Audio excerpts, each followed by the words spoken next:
Welcome Diecast fans, I'm Thom Spanners Watson. And I'm Frank the Guru Gibbs. And it's time for the big season finale of the Canyon Outlaws. That's right, Spanners. Last week it was the turn of the Wannabes, and congratulations to Strike driving Blue Thunder, managed to clean up all of the competition and moves through to now challenge the Outlaws, and whoever wins tonight will stay on for the next season. So it's all or nothing tonight, there is no point holding back. Don't worry about damaging your car, you've just got to make it through to the next round. Everyone has been hanging out for this. The Bogans are excited in Bogan Alley. We've got tons of spectators here again this week, so it's great to see everyone here to support the Outlaws. And there you see the current number one on the list, Wally Champ driving Landshark. Will he be there by the end of tonight? Well, we've got plenty of racing before we get there. So first up, Blue Thunder driven by Strike gets to take on Phoenix's Revenge driven by Tuco. Both drivers with fairly similar times. Blue Thunder though does have a 10 gram weight advantage. Will that be the difference tonight? Well, it looks like Strike's giving it the beans early on as he rips into Bogan Alley. Certainly a very solid start here from Strike. Tuco trying to catch up into petrol heat corner, and down goes Strike. Strike blows it. Tuco will blow on by him and will take the win. All he has to do is stay on his wheels with Strike going down. That is disappointing for Strike. He was so focused and on form last week, and he was looking so good here. He's obviously just trying to push it a little bit too hard, and we know from previous races that going up against the Outlaws is a real test of nerves, and unfortunately Strike just fell over today. I actually thought he might have got a reprieve there with Tuco going through. I thought he might have been pushed back on his wheels and had a second chance, but unfortunately not. So now Phoenix's Revenge goes on to challenge Head Start for the number 9 position and sees if he can work his way up the list. Just looking at the best times there, Tuco with a definite advantage, but then Vincent Van Gogh has put him in his place a couple of times so far. Well, as per the Outlaw rules, Tuco with the inside lane advantage, and he holds a slight lead into Bogan Alley. They get tangled up. Tuco goes sideways. Vincent Van Gogh doing everything he can to try and get past here. Tuco holding him out so far, but Vincent squeezes past through Petrolhead corner. What a great move from Vincent. He just kept the pressure on, forced the error from Tuco, and takes the win, and will hold on to the number 9 spot. What a fantastic battle between those two. You see here, Tuco tries to push a bit of a moose knuckle duster into Vincent. That slowed him right down, allowing Vincent to catch right up and almost got up the inside of him through Bogan Alley there. But he just kept his head, kept pointing in the right direction, and look at this, he sees his opportunity and screams around the outside of Tuco there with a perfectly executed overtake and leaves Tuco behind. So next up, Head Start takes on Purple Haze driven by Boxer. The government has warned everyone to shelter in place after the 10X AI, released last week by Mega Consumer Products, has now infected military computers, and they are concerned that with 10X in control, it may lead to accidental military activity. Spending money feels good, so let us help you feel even better. Mega Consumer Products, giving you rubbish you don't need in exchange for all your money. Vincent Van Gogh doing a great job there against Tuco. Can he complete the win against Boxer? Well, if any of these drivers have been holding back for the season, now is the time to put it all on the line, because nothing counts after tonight. Both drivers neck and neck as we go into Bogan Alley. Vincent gets tapped on the rear end, gets spun around a 180, but it's not slowing him down. Boxer trying to get around him. Vincent now starting to open up some space, but don't write Boxer off just yet. In fact, here he comes as they get into the final straight. Boxer trying to go around the outside, and I don't know if he made that or not. Wowzers, both these boys really wanted it. They tangled up a bit right at the start, and it was almost a replication of the previous race, and I thought it was going to be all over for Vincent. But again, he kept his head and kept feeding that GTO more power, but Boxer certainly wasn't going to let him just walk away with it. And what a challenge right at the end here. It looks like he might have just clipped Vincent. He does just a touch, and that slowed him down enough to allow Vincent to take the win. So Vincent Van Gogh in Head Start moves up to number 8 and now gets to take on the Crazy Canuck driving Moose Knuckle. Well, in the first 2 races, there's been a bit of a moose knuckle duster going on.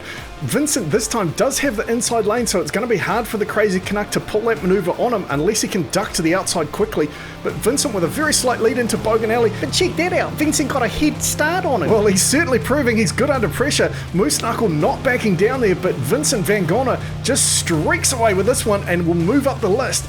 Will he be able to go all the way though, Frank? To borrow the words of one of my favourite bands, it's a long way to the top if you want to rock and roll, and he's got a lot of races to get through before he gets there. And of course now he's going up against the Clips driven by Andy Moon, the second fastest driver on the track, and he has proven to be quite a roadblock for most of the Outlaws to try and get past. It clips off like a shot there, but Head Start picks him up at the exit to the tails. Oh, and down goes Eclipse. A brutal moose knuckle duster there from Head Start. Well, I think it's safe to say that Vincent is not playing nicely tonight. He wants the top of the list, and it doesn't look like he's going to let anybody stand in his way. In fact, he might be collecting more skulls for his next bonnet. That would not surprise me, mate. This was just textbook moose knuckle duster here. Just lined himself up into the side of Eclipse and just picked his moment perfectly to slam Andy into the wall, and now he moves up to the number 6 spot to take on Stinger. Iron Poet was very fast at the start of the season. He's had some patchy performance since then, but he has held out a few challenges. Can he hold off Vincent Van Gogh, who is out for blood tonight? Honestly, mate, I don't think I could pick these races tonight. The drivers are side by side again. Vincent lining him up, hits him in the side, but Stinger gets away clean. The Moose Knuckle Duster failing on that one. Iron Poet lucky to survive so far, but it looks like he might be having some trouble. And here comes Vincent again. Iron Poet stalls out. Here comes Vincent Van Gogh, hits into the rear quarter of Stinger, and both drivers get held up. That means we've got to go back for a restart. Let's just have a quick jack at that first corner though. Iron Poet practically leapt out of the way there. He saw he was being lined up for that Moose Knuckle Duster, then it was his race to lose, and he definitely tried to lose it in Big Kahuna Corner. Luckily for Iron Poet, Vincent wasn't able to muscle his way past, so we go back for a restart, and hopefully Stinger can stay clear of the Moose Knuckle Duster this time. Well, it's a long way to the bottom, so anything can happen. Looks like Iron Poet stretching out a good lead so far into Bogan Alley. But here comes Head Start again, tries to go up the outside, gets shut down, and looks like he gets a drift through Petrol Head Corner. That slows him down, and Iron Poet definitely not slowing down as he speeds away and takes the win. And here comes Vincent Van Gogh. That is the end of his season. Old Head Start here tries to go up the outside. It was a brave manoeuvre, and then unfortunately he just gets a little bit loose, got a bit drifty in Petrol Head Corner, and that was the end of his racing. So Stinger holds on to the number 5 spot, now goes up against Beaver Mobile, driven by Nitro Poutine. Well, we know from previous races that if Stinger cannot get in front of Beaver Mobile early on, he's probably going to struggle to get past that wide rear end of the El Camino. As they leave the tunnel, Stinger trying to open up some space. Both drivers go sideways, and Stinger up on the side of the track. Almost goes over Beaver Mobile. Looks like he's pulled over to make sure Stinger is okay, but Stinger out for the count. Beaver Mobile just has to stay on his wheels. Based on the Outlaws rules, he doesn't even have to finish, but being the classy gentleman that he is, Nitro Poutine is going to take it all the way to the finish line.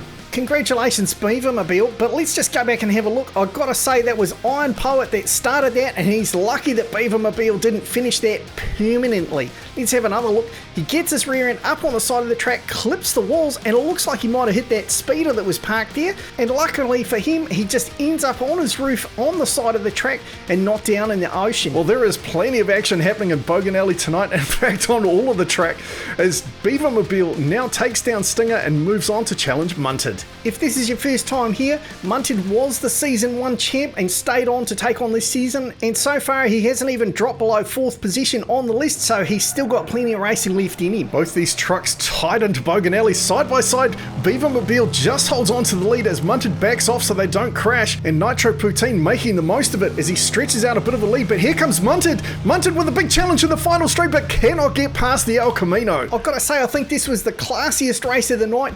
Both drivers showing each other respect.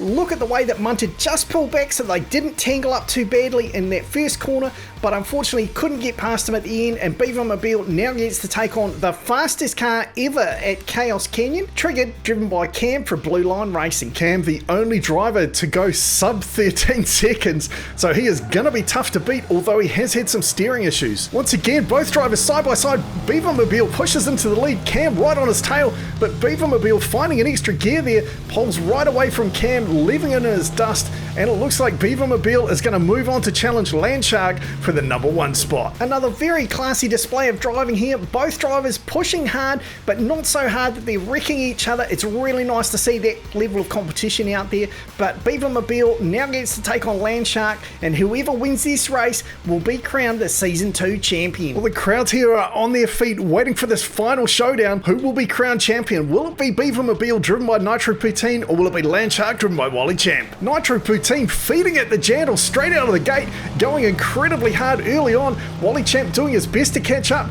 He's starting to catch up past Petrol Corner into Big Kahuna Corner. He's right on his tail as they go into the final straight, and Beavermobile holds on for the win. What a fantastic finale. A great attempt there from Wally Champ. He was right on his tail. He tucked into that slipstream as they exited Big Kahuna Corner, but it just wasn't enough to get past the big beast of an El Camino. So the Season 2 champion, El Camino, the first season champion was a truck. Is there something in that, do you think, Frank? Oh, mate, you know I'm a huge fan of the El Camino and pickup trucks in general, so I would have to say a resounding yes to that one. An absolutely massive congratulations to Nitro Poo team driving Beavermobile. A fantastic season overall and a well-deserved win.